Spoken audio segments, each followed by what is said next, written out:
Está começando mais uma entrevista da série A Cultura Museológica no Brasil, Museus de Anatomia Humana, promovida pela TV Câmara e pela Escola de Gestão e Eficiência Legislativa, EGEL, ambas da Câmara Municipal de Jataí, Estado de Goiás, em parceria com a Universidade de Brasília, UNB. Hoje vamos conversar com a professora doutora Gleides Gamboge Parreira, que é graduada em Ciências Biológicas pela Pontifícia Universidade Católica de Minas Gerais. Ela possui mestrado em Morfologia pela Universidade Federal de Minas Gerais, a UFMG, e doutorado em Biologia Celular pela UFMG e Southern Illinois University, em Carbondale, Illinois, nos Estados Unidos. Desde 2015, ela é diretora do Museu de Ciências Morfológicas, o MCM, do ICB da UFMG, cujo patrimônio é o corpo humano real, que tem como missão incentivar a comunidade estudantil de diferentes escolaridades, além do público espontâneo extra-universidade, a conhecer o próprio corpo para a busca da saúde e da qualidade de vida. Desde 2011, participa de eventos de divulgação científica promovidos pelo MCM, pela UFMG e pelas diversas instituições de popularização de ciência, tecnologia e informação. Seja muito bem-vinda, professora Gleides. Obrigado por sua presença. Muito obrigada, é uma honra para mim, muito prazer em conversar com vocês e divulgar um pouco, o trabalho do nosso museu. Muito obrigada. Nós que agradecemos. E também conosco a professora doutora Bárbara de Lima Lucas, da Universidade de Brasília, colaboradora ainda da Universidade Federal de Jataí, a UFJ, onde ela foi coordenadora do Laboratório de Anatomia Humana e do Programa de Doação de Corpos para Ensino e Pesquisa Presentes Anatômicos. Muito bem-vinda, Bárbara. Muito obrigado mais uma vez por sua presença. Obrigada, Francisco, TV Câmara, EGEL e professora, pela oportunidade de aprendizado, de compartilhar as experiências. A UFMG é uma instituição de referência no assunto. E vamos para mais uma aula, Francisco? Sem dúvida alguma, é uma verdadeira aula. E professora Gleides, então, vamos começar perguntando para a senhora qual a relevância dos museus de anatomia humana mundialmente para a comunidade, para a ciência e para o processo de ensino-aprendizagem de alunos dos mais variados níveis de aprendizado. Então, eu acredito que é a experiência que nós vivemos aqui no museu. O nosso museu ele foi iniciado por uma demanda muito curiosa que a população, a comunidade externa à universidade passava para quem não conhece Belo Horizonte, na Avenida Antônio Carlos, onde nós estamos localizados, e as pessoas tinham curiosidade em conhecer o corpo humano. E eles diziam, vão lá no ICB, que é o Instituto de Ciências Biológicas, e aqui eles eram designados do nosso departamento, e a professora Maria das Graças era uma incentivadora, ela é a principal, é a grande criadora do Museu de Ciências Morfológicas. E na época, graças a essa população extra-universidade, essa curiosidade, é que ela e as professoras da equipe do laboratório resolveram, então, criar uma oportunidade de acesso ao conhecimento do corpo humano. Então, eu acho muito importante fazer esse relato, porque, na verdade, foi uma coincidência, que nós tínhamos algumas peças de anatomia e a demanda da comunidade externa. E depois disso, isso aconteceu, os estudos iniciaram em 1989 e o museu foi efetivamente aberto ao público em 1997. Exatamente depois dessa demanda, desde então nós atendemos então escolas como nós foi dito, no relato, de todas as idades. A professora Maria das Graças fazia um comentário muito curioso ao dizer que a gente atendia de 8 anos até 80 anos. E vou ampliar para vocês, hoje nós recebemos crianças de 4, 5 anos E eu acho que é isso. O grande interesse é que nós tenhamos oportunidade de ver as peças humanas, não é? Então, é você saber o funcionamento do corpo, saber que a gente vive esses eventos todos os dias, né? Lógico, né? Graças ao nosso movimento da célula, mas o público chegar aqui e enxergar o coração, o fígado, o intestino. Então, acho que isso que é a grande diferencial. E para as faculdades, a grande maioria das faculdades não tem acesso às peças humanas reais, e então o que nós vivenciamos muito aqui no museu é exatamente isso. Nós recebemos muitas escolas que vêm para cá para estudar, para ter acesso à peça real. Então, eu acho que essa é a diferença de um museu de anatomia para o conhecimento, não só das escolas, mas da comunidade em geral. Tá certo. E, professora, como se deu a criação e a inauguração do Museu de Ciências Morfológicas da UFMG, passando por plano museológico, cadastros e publicação de abertura? Então, exatamente pelo laboratório de as professoras Maria das Graças, Heloísa, Sandra, Lucília, elas já trabalhavam com a parte das peças anatômicas e na parte da microscopia. Então, o que foi feito foi um trabalho conjunto entre elas e começaram, então, a criar e estudar, fazer estudos profundos, né, na área de museologia, de como expor essas peças de tal forma que o público leigo nessa área pudesse ter acesso a esse material. Então, foram feitos, então, as peças foram, então, mantidas, começaram a ser, então, exibidas, né, em cubas contendo formol.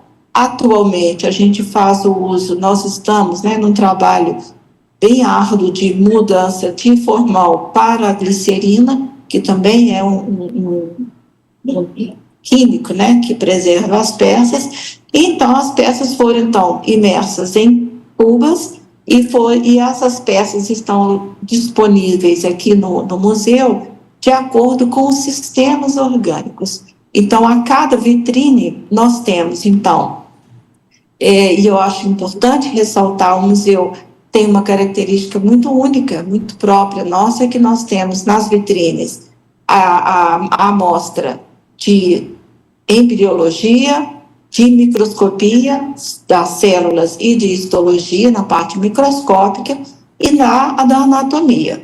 Então, as peças são exibidas de tal forma que os visitantes, então, tenham acesso a todo esse material.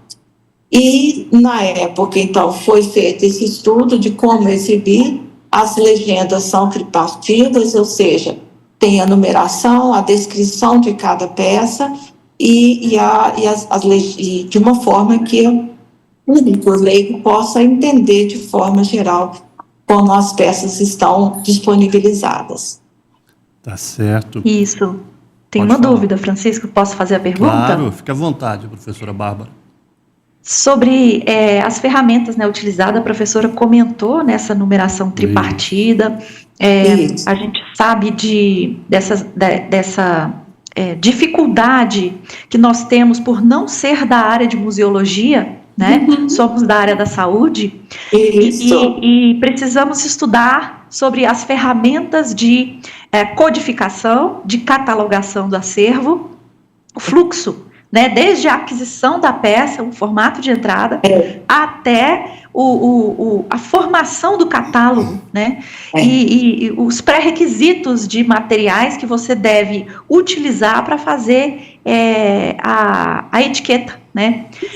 E além disso, essas normativas surgiram em 2009, 2013, que as resoluções foram publicadas, né? É muito bom ouvir o movimento que a UFMG fez, porque o museu tem data de abertura de 97, pelo que você comentou, né? Então, foi antes de toda a normativa. Eu acredito que deve ter acontecido um movimento para adequar as normas ou, às vezes, direcionar a publicação dessas normativas conforme a experiência de vocês. Não foi assim? Então, eu queria Exatamente. que você comentasse um pouquinho dessa experiência que o museu viveu, porque a gente sabe que a inventariar o acervo e catalogar é um processo muito delicado para você evitar perda de informações. As informações Exato. são essenciais para fazer a comunicação de quem está frequentando com a peça, né? Não é isso? Exato, exato, é exatamente isso. Na época, a professora Maria das Graças teve contato com uma museóloga e em trabalho conjunto da Bahia, inclusive. Ela que orientou, né? Nós fizemos essa parceria, ela que orientou na formação, nessa catalogação. E é exatamente isso, professora Bárbara, que você está ressaltando. Cada ficha, eu posso até pegar o livro lá, se quiserem ver, eu posso mostrar aqui para vocês. Cada ficha tem lá a identificação da peça, o número, a descrição, de onde veio, quando é possível, né, gente? Nós tivemos muitas doações da própria universidade, de professores que trabalhavam em cada uma das suas respectivas áreas, né? Então, essas peças foram todas catalogadas, exatamente o que você está referindo. E é muito interessante como as normas são rígidas, né? E assim, eu tenho aprendido, aliás, aqui uma curiosidade, não sei se talvez caiba, né? A professora Graça e eu trabalhamos no departamento, eu estou aqui desde 1990, nossa, até perdi a conta, 91 que eu entrei aqui, né? E então eu vim na minha linha de pesquisa, eu não trabalhava com a área de extensão, de forma alguma. E depois, em 2011, que a professora Graça me convidou para participar junto com ela, só que ela, infelizmente, desenvolveu um câncer.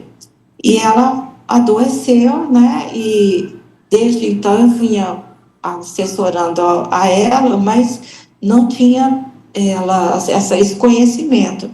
E quando ela já não estava muito bem, nós conversamos sobre um determinado assunto de administração numa sexta-feira, né? E ela faleceu no domingo. E aí, quer dizer, na segunda-feira daquela semana, isso em 2015, né? Eu tive que fazer exatamente o que você está se referindo, aprender sobre a museologia. E não é fácil, não Não. é fácil. Mas eu acredito que é um trabalho muito válido, porque é um espaço de visitação da universidade e, além do material exposto, você tem essa experiência, né? Você oferece a experiência de uma instituição de ensino superior à comunidade, né? Então, Isso.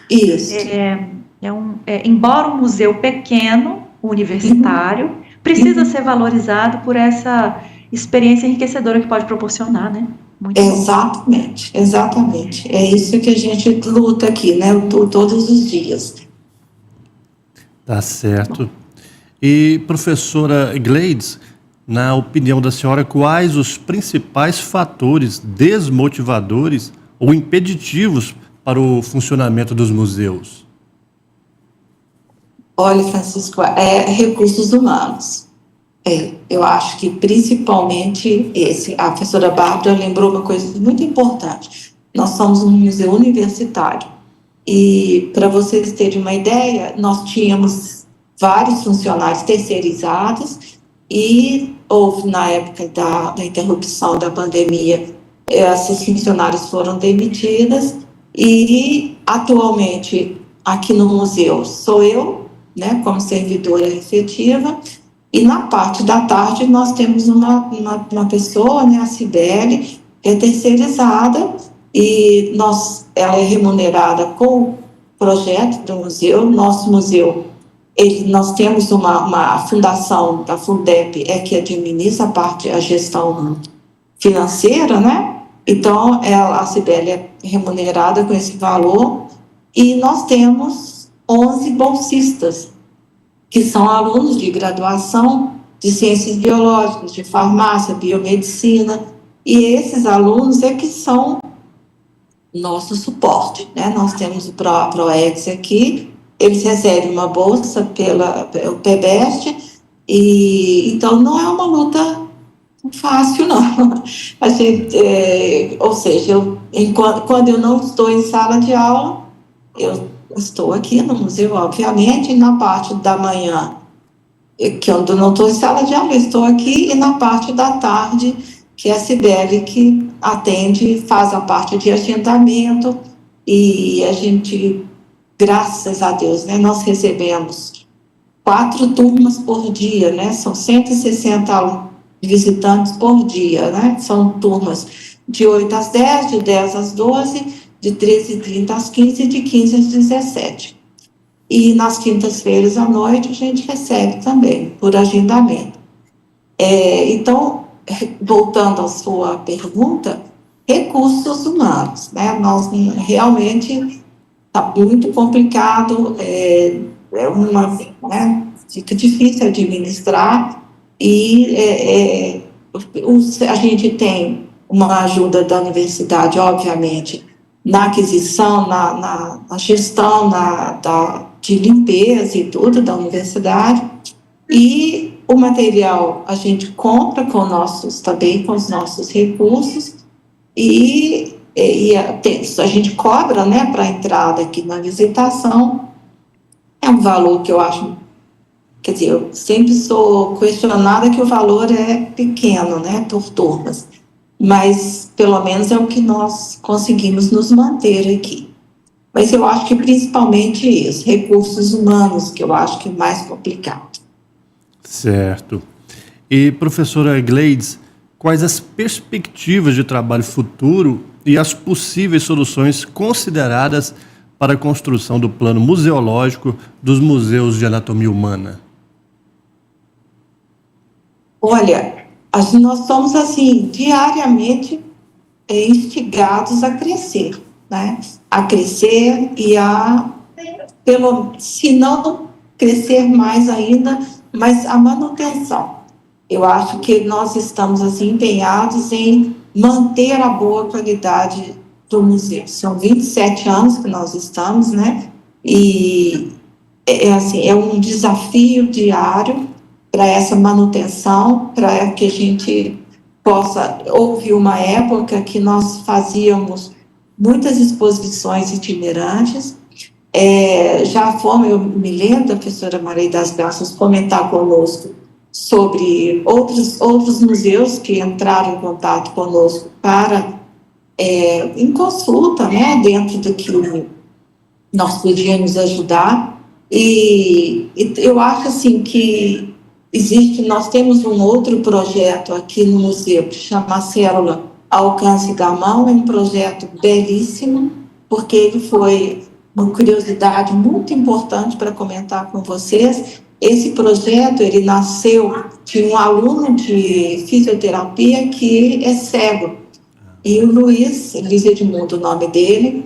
Na época, tinha uma colega dele que desenhava muito bem, então o que ela observava ao microscópio, a professora Maria das Graças teve a ideia de que a colega dele desenhava, eles pressionavam o que viam na microscopia numa placa de cortiça, e foi assim que ele estudou a microscopia, professora Bárbara. Então, para você ter como ver ideia como que há uma reinvenção, né, do conhecimento. E a partir desse projeto, desse toque nessa área plana, foi criada a coleção com peças tridimensionais. E hoje nós temos 2 acervos, então, no museu, que é de peças humanas reais, e esse acervo de peças tridimensionais. Então, a gente tem, assim, atualmente, a gente faz uma oficina com todos os visitantes. Então, os mediadores, né, os bolsistas, que a gente chama de mediador, eles colocam uma venda nas pessoas, para as pessoas tocarem a peça e perceberem qual é a dificuldade de uma pessoa que tem baixa visão ou deficiente visual. Então, a gente tem essa parceria. Então, eu acho que o desafio, as perspectivas são de aumentar essa peça, essa coleção. É uma patente UFMG e a gente tem ideia de voltar a vender essa coleção, né? Mas com o número de pessoas trabalhando, um número baixo de pessoas trabalhando, realmente é difícil, né? É impossível nesse momento a gente conseguir, neste momento, atender. Mas é uma outra perspectiva que a gente pode colocar. E uma outra coisa é que a manutenção das nossas peças é graças também a um projeto de doação em vida, e a gente conta sempre com essa parceria com a Faculdade de Medicina aqui de Minas Gerais, da UFMG também, né? Isso. Beleza. E, Francisco, Sim. é importante ressaltar isso que a professora falou, a UFMG é referência nacional na distribuição deste material com acessibilidade, né? Isso. E parabenizar por esse trabalho, né, professora, que traz recursos para os outros museus e inclui, né, aumentando o leque dos frequentadores desses espaços. E a gente precisa de unir esforços mesmo para conseguir popularizar, né, difundir esse material pelo Brasil, que foi elaborado pelo UFMG, né? Parabéns mesmo. E aí, nesse sentido, há outra pergunta. Eu vejo ali sobre a visitação. Como é possível visitar? Né? Vamos divulgar, então, os canais. E a frequência desse público, o número por ano, né, de visitantes no museu. Vamos divulgar essa informação e incentivar que as pessoas visitem. Exato. A gente recebe cerca de 15 mil pessoas, né, por ano. E nós costumamos brincar, professora Bárbara, é uma coisa que a gente sente muito, que às vezes a comunidade da universidade não conhece o museu. E eu acho isso muito típico a gente tem que fazer tanta coisa, não é? Pesquisa e ensino, muita coisa, por exemplo, para vocês terem uma ideia, o museu tem uma placa, né, nessa avenida que eu comentei com vocês, que é uma avenida que é de acesso ao UFMG, uma das, né, tem uma placa lá de Museu de Ciências Morfológicas, ou seja, a comunidade externa, né, as escolas, conhecem muito mais, às vezes, do museu do que a própria comunidade universitária. Eu tenho sentido que eu acho assim, que a professora Maria das Graças foi uma das mulheres mais fantásticas que eu já conheci em toda a minha vida. Acho que a gente perdeu muito, óbvio, com o falecimento dela, mas ela era empreendedora, ela era inovadora, e a gente costuma brincar, existe um ditado, né, que você manter uma instituição que já está no topo é muito complicado, porque ela criou um espaço belíssimo. Eu gostaria muito que vocês viessem aqui nos visitar. É um ambiente pequeno, mas assim, ela foi uma pessoa assim, visionária, eu acho, né? Então, é importante demais esse trabalho. A gente recebe esse público todo. E outra coisa, assim, escolas técnicas, cada vez nós estamos surpreendidos com diferentes públicos que vêm nos visitar. Então, estamos aí nessa luta. Joia. Bem. Então, precisa divulgar que as visitas, né, com até 40 estudantes são feitas por agendamento, pelo telefone DDD 31 3409 2776, não é isso? Isso. E as visitas individuais, elas necessitam de agendamento? Não.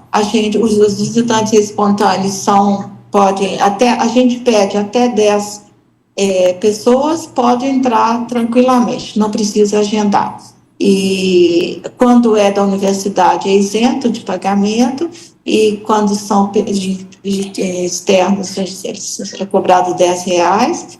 e as escolas públicas pagam R$ 300 por turma, né, de 40 alunos, e escolas particulares, 350 também por turma de 40 alunos. A gente não consegue receber mais, Bárbara, porque realmente não cabe. Então, é mais limitação de espaço também e de recursos humanos, né? A gente preza muito pela qualidade do atendimento.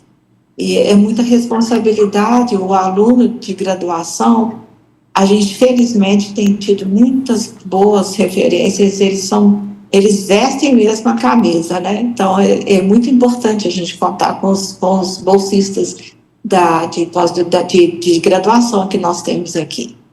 Muito bom. Maravilha, né? Professora Bárbara, mais alguma pergunta para a professora Gleides?